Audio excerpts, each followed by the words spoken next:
Bienvenido a Licon. Soy Miguel Ángel Beltrán, creador de este lugar, y estoy encantado de que hayas decidido unirte a este podcast que habla de la necesidad de conectar, de comunicarse y de encontrar la inspiración en lo que nos rodea, de descubrir nuestro potencial y de crecer, donde cada semana compartiré razones y consejos para mantener tu motivación por alcanzar tus metas profesionales y personales. Entonces, vamos a empezar, que hay mucho que hablar.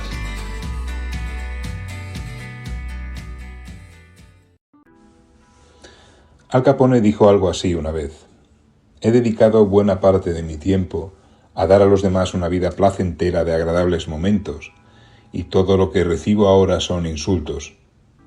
Soy un hombre perseguido por la incomprensión y por la injusticia. Este peligroso gángster, considerado a principios del siglo XX como el enemigo público número 1 en Estados Unidos, hizo un auténtico negocio con el contrabando en el Chicago de los años 20, durante la ley seca, utilizando medios violentos bajo el amparo de la corrupción política y policial de la ciudad. Se ganaba el respeto de los demás a través del miedo, mientras disfrutaba con el reconocimiento y los aplausos de los que le rodeaban, en parte provocados por su falsa imagen de benefactor público, ya que solía hacer donaciones a organizaciones benéficas con el fin de cubrir sus actividades criminales con una espesa capa de azúcar glacé. La realidad es que ejercía el crimen organizado, y la orden de palizas y asesinatos de oponentes llegó a ser algo habitual en él, mientras parte de la población curiosamente lo veía de manera incomprensible como un referente preocupado por el bienestar ciudadano. En la antigüedad, el Imperio Romano también se consideraba por muchos como el pilar moral y cultural del mundo conocido hasta entonces, una luz que iluminaba a los pueblos, los cuales iba conquistando por medio de la masacre primero y de la reconstrucción después, para la que imponía un control dictatorial liderado a veces por auténticos déspotas que manejaban aquel inmenso poder con mano de hierro y gran crueldad. Un ejemplo fue el emperador Calígula, quien ha sido descrito a lo largo del tiempo como un psicópata narcisista. Como buen dictador egocéntrico, gustaba de ser alabado por su pueblo como un dios. Así se mostraba él, y como tal era considerado, gustase o no. Según las crónicas, Calígula sufría grandes problemas de insomnio, por los que a duras penas era capaz de dormir más de 2 horas en noches que eran interminables. Pero eso no le impedía disfrutar de sus famosas fiestas y orgías, en las que desplegaba unos niveles de perversión que fueron también descritos posteriormente por las narrativas históricas. De hecho, a raíz de aquellos excesos, Calígula cayó en la enfermedad y pasó un largo tiempo postrado, algo que casi le cuesta la vida. Sus incondicionales rezaron diariamente por su salvación y ofrecieron todo tipo de ofrendas y promesas a los dioses por la salvación de su emperador. Finalmente consiguió recuperarse y esquivar la muerte, un trance que, lejos de hacerlo reflexionar sobre su vida desenfrenada, deformó aún más su carácter hasta el punto que, cuando se recuperó, una de las primeras decisiones que tomó fue la de ejecutar a quienes habían ofrecido sus vidas a los dioses si el emperador recobraba la salud. Y es que, por lo visto, había que asegurar que se pagaba la promesa. No fuese a ser que los dioses se ofendieran y que cambiaran de opinión. Otra bonita costumbre de este gran hombre era el deleitarse con la tortura y la ejecución de los que llegaba a percibir que no eran de fiar, o de quienes interpretaba que no demostraban un respeto absoluto a su incuestionable forma de gobernar. Así que los quitaba de en medio de manera preventiva por el bien de Roma. No era algo personal. Al final, después de una trayectoria repleta de abusos y de barbaridades, una conspiración de senadores y pretorianos lo dejó como un colador a puñaladas, porque él entendía que su manera de actuar era la correcta respecto de sus superiores valores morales, por lo que cualquier intento de cuestionarlos era necesariamente un acto propio de traidores que había que eliminar. Podría seguir hablando de muchos otros ejemplos sobre líderes o personajes cuya manera de ganarse el respeto de las personas les llevó a comportamientos extremos, de esos que ante cualquier oposición o crítica no tienen ningún problema para perseguir, castigar o incluso asesinar a alguien simplemente por su manera de pensar, sobre todo si no se alinea con sus intereses, valores o creencias personales, las cuales siempre están por encima de los intereses, valores o creencias que tienen los demás. Son capaces de exponer hacia sí mismos un amplio rosario de justificaciones sobre su razonada y acertada decisión siempre.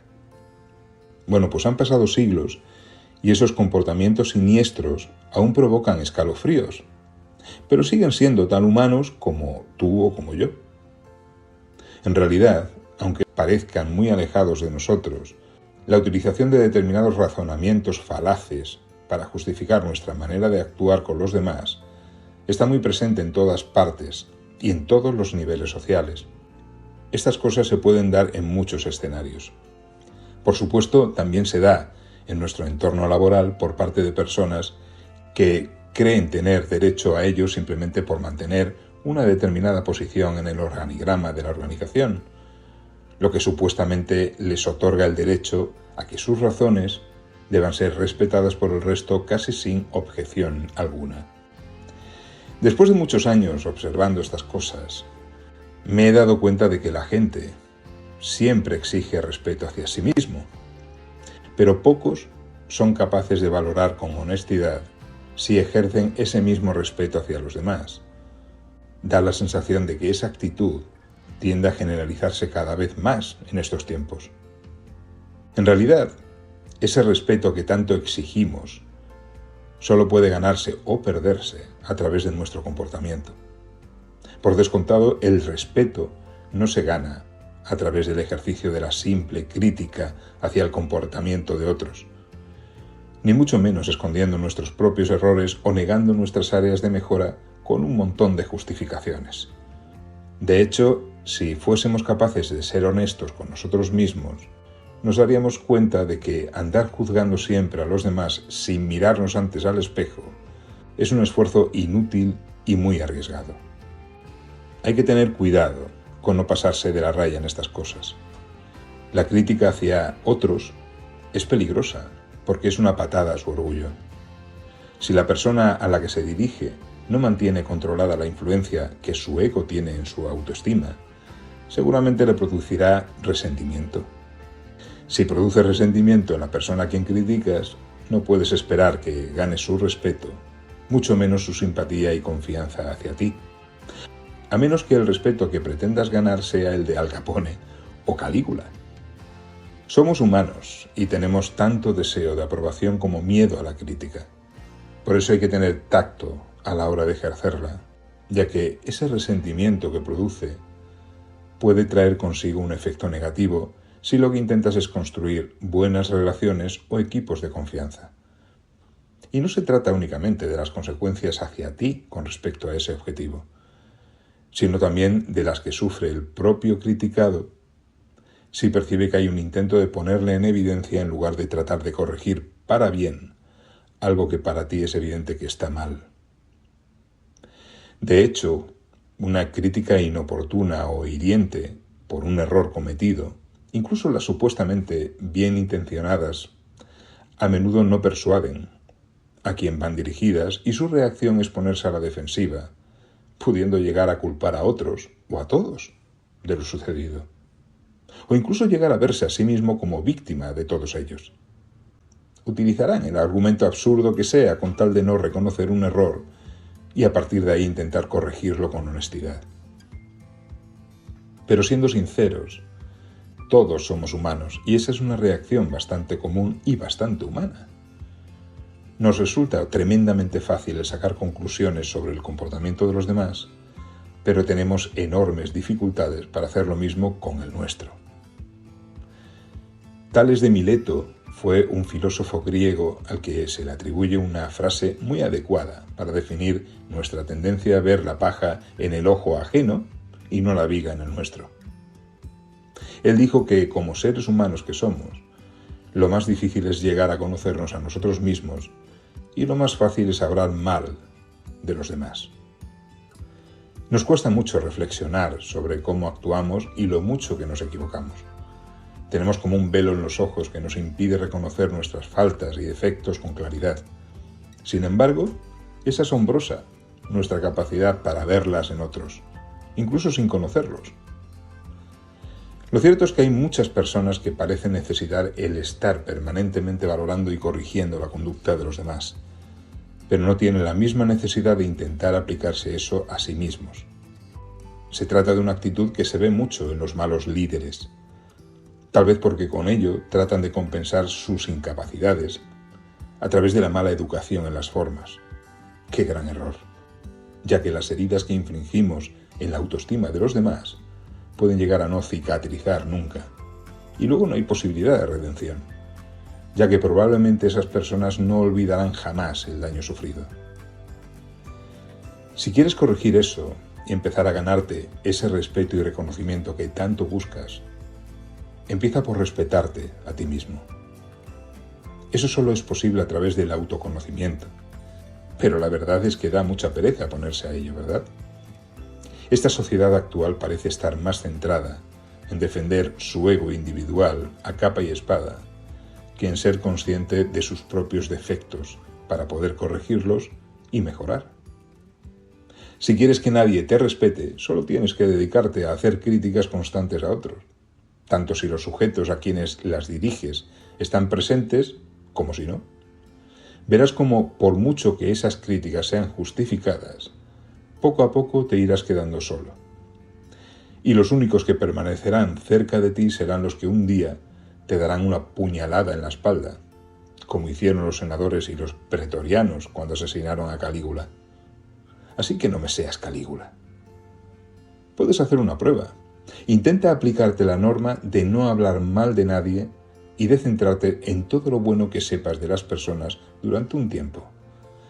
Verás que cuesta mucho acostumbrarse a hacerlo, ya que lo fácil para cualquiera es siempre criticar, censurar y quejarse de los demás sin mirarse a sí mismo al espejo. Una vez más, y para acabar, si tu objetivo es ganarte respeto y elogio de otros, ser reconocido como una persona valiosa a la que merece la pena escuchar y seguir, nunca vayas contra lo que es justo, ni cierres los ojos ante algo que no es correcto. Pero tampoco pretendas simplemente juzgar y criticar a los demás.